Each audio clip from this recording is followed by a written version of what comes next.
Look at this beautiful view up here. I've hiked the mountain, and so we can talk about AI today. AI dependency, the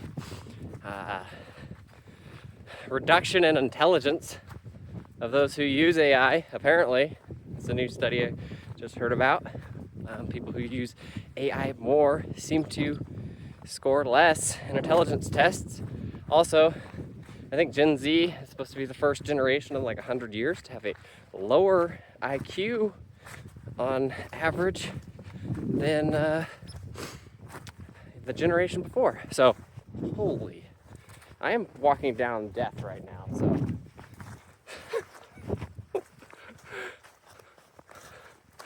If I'm, apologies for that.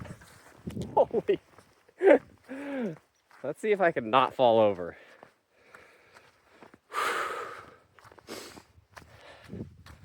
Okay. We're all right. Anyway, so what was I saying? That people who use AI climb mountains in the snow because they're stupid. Yeah, you got me. Dang it. All right, no.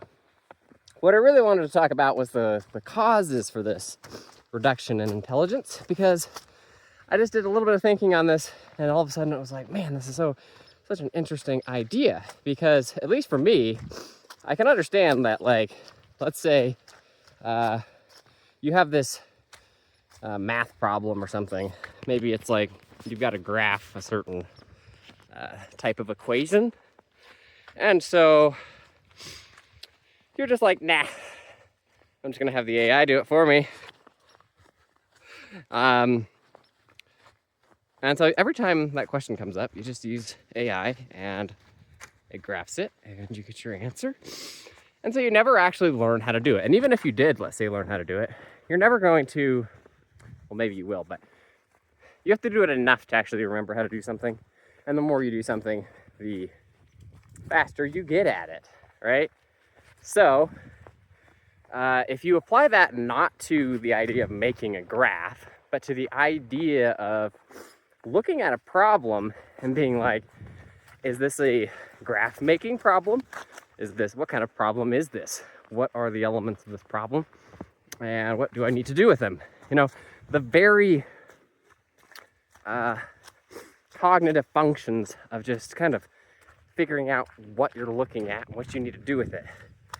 If you get into the habit of using AI for that, then I think it would be the same sort of thing where you aren't practicing those things. So it's not like using AI makes you actually dumber. It's just not using your brain makes you dumber. So I brought this up to my brother, and I was like, so what about like in school or something where maybe you're a student who has a great professor and you can go ask him like, you know, how to solve things, how to do this or that. Like, would it not also be the case that you could kind of have the same effect there, where, you know, an otherwise intelligent student could become kind of professor dependent, and you could see the same kind of reduction in intelligence that you do with AI. And then I was like, well, isn't that true with everything in life? You know, I brought up a friend of ours who likes to take notes for like every single thing, just like constantly takes notes about stuff that, like, you know, most of us would probably just try to remember. I mean, that's fine, nothing against that. But my point was just like, in everything that we do, like if we're putting our dependency and like taking a note to take the place of our memory, then does that not also kind of weaken our ability to remember things? So, like, yeah. So then this led me to the idea of like, okay, so it's not AI that's new here. We've always had sources of intelligence, sources of advice, shortcuts through like calculators and other problem-solving tricks and tips and dictionaries, encyclopedias. There's just vast resources of everything. that other people have done. And I was thinking, like, we've got all of this stuff through history. It's not just AI where it's like now you can be lazy. Like, we've had stepping stones to laziness throughout history, I think. And so I guess the original question is like, how come some people seem to be like succumbing to this AI dependency more than others? And so yeah, that's when I started going down this rabbit hole of just all these other dependencies that we have, or the things that we often use, and how it's never been the case that like a dependency on the library or something has made us all stupid. It's interesting because we do talk about book smarts and stuff, and there are people that are very like book intelligent, but you talk to them and it's like, well, you don't have like an original thought. You don't really know how to think. You know how to look stuff up, great. You know how to like find stuff in books. Like that's like how you've dedicated your brain, and that is fine. Like that's great. We need people of all sorts, right? I do think that maybe with AI, it's not quite the same because you can kind of just be dumber, but also like you can also ask, there are good ways to use all of these resources, I guess is my point. That was the thing that I was trying to tell my brother, is like, if you have this, professor that you're kind of dependent on, that'd be a great great professor, but like what separates the student who kind of just hides in that shadow and the student who uses that professor as a stepping stone, I guess, right? Not as a literal stepping stone, I hope, but and so that kind of just led me to this hypothesis that within each of us is this ability to kind of take, it's almost like the decision to take the hard road on doing something just for the sake of making it easier the next time and kind of developing ourselves. Whoa, saved by the slippage. Woo! Oh my goodness. This is not a conducive trail for this conversation. Yes, my feet are wet now. Anyway, so that was kind of the hypothesis, is that it's kind of inherent in each of us, how much effort we're willing to put into things. Because there's a very fine line, I think, between, let's just use AI again, between like using AI as a be-all, end-all sort of solution for things. You get a problem and you're the computer that types it in to the intelligent machine. And the type of person who would look at a problem and be like, I know how to graph this. I don't need, like, I could do it again as an exercise, and I'm willing to do that, but I see a more productive path. Like the thing that I'm actually trying to do here isn't graph something. It is to get this, this next step in my calculation, or this next answer that can, be used for something. And so I guess that's kind of where I got. It's just like, there's the people who use AI to generate answers, and then there's the people who use AI to generate questions.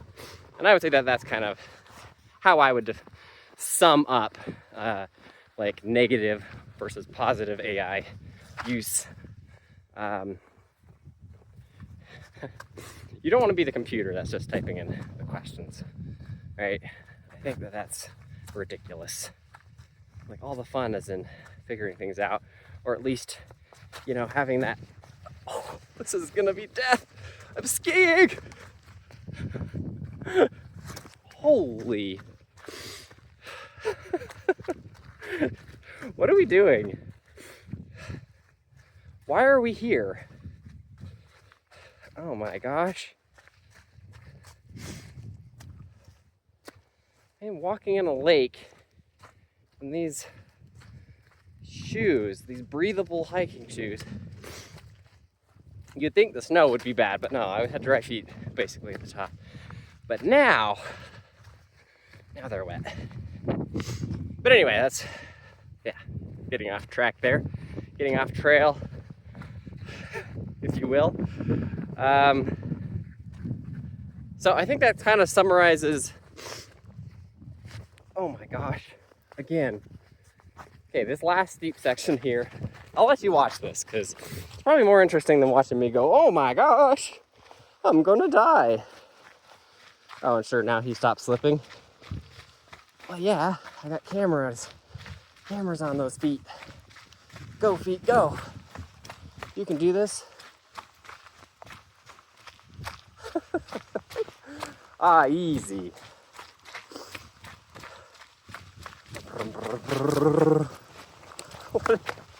Why are we speeding up?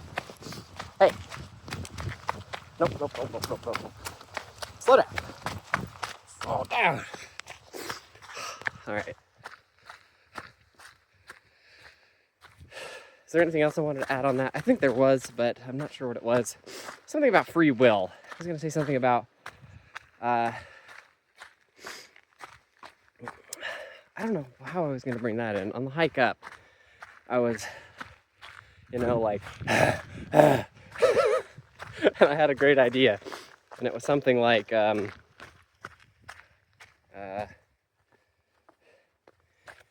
can we really learn to use AI better? Can we really learn to be more productive and stuff if, oh yeah, I guess that's what I was going to say. As far as like if it's an intrinsic thing within us, as to whether we're willing to put in the hard work to, yeah, improve our minds, then is this conversation kind of just not worth having because it's already set in stone? I would say no, because it's kind of the same thing as free will, where it's like, yeah, you might not like have it in the certain sense of the word. You can watch my free will video if you want to hear me blabber about that on a different hike. But I do think that like we are influenced by our environments and by the feedback loops in our brain, which I guess are just remnants of our previous environments and our genetics. And so, I guess, if you happen to have found this video, and if it happens to have changed the way you think about anything, or the way you use AI to maybe be more productive, then it was not just for naught. All right, I'm starting to speak in Shakespearean. That's when you know things are going downhill. All right, that's enough of that. I'm out of here. We talked about AI and AI dependency. Oh, look at the good dog. The native dog. Out in the native mountains. Oh yeah, I just thought of a better summary for the idea. Is there's people who ask a question so they have less to think about, and there's people who ask the question so they can have more to think about. So I think that that's kind of a good summary on whether you're like an AI dependency or dependency on really anything is going to be productive or not. And so then we can ask whether that trait of asking for more to think about is something that can be developed. I guess that's kind of what I was getting at with the free will thing. Just being like, can we teach ourselves to ask, or to take the more difficult path, to think about more? Or is that kind of something that's just set in stone for each of us? throughout our whole lives. And I don't know, but yeah, I would like to think that we can improve it. Anyway, hang on. One more thing. What if somebody uses AI for like a menial task, like an easy question that they know they can do, it just takes up some time, and they do that so that way they can free up their mind to do something more difficult, more creative, or, you know, otherwise more engaging. Now where does that fall? Like I guess you have to ask why you're doing that menial task to begin with. If it's for like a job or something, then that's not necessarily something that's, I don't know. Like, I guess there's stuff that we do for the advancement of science and knowledge and culture and things, and then there's just things that can be kind of done the same old way, and it doesn't need to be advanced. We're not working to develop things. So I guess in that case, it's a little, it's questionable. It becomes an actual question. All right, you can think about that one. What do you think? What is the balance on that sort of thing? I think the problem there, if I'm going to answer the question, is that the people who ask it genuinely are the people that are probably like, yeah, I use it to handle the easy stuff so I can think about the harder stuff, but then they actually don't. They just turn on a movie. Yeah, all right, you got me. Yeah, I'm a liar. But I just had to say that, like, isn't it true that even in our own thinking, like, if I find a solution to a problem that works, and I continue to return to the same solution over and over again, isn't it true that I'm kind of doing the same, like, dependency on, I guess, yeah, a method that works? Like, isn't that the same way, like, isn't that the same type of atrophy? I mean, of course, we're actually using the brain still in that case. It's not just depending on another brain to do it for you.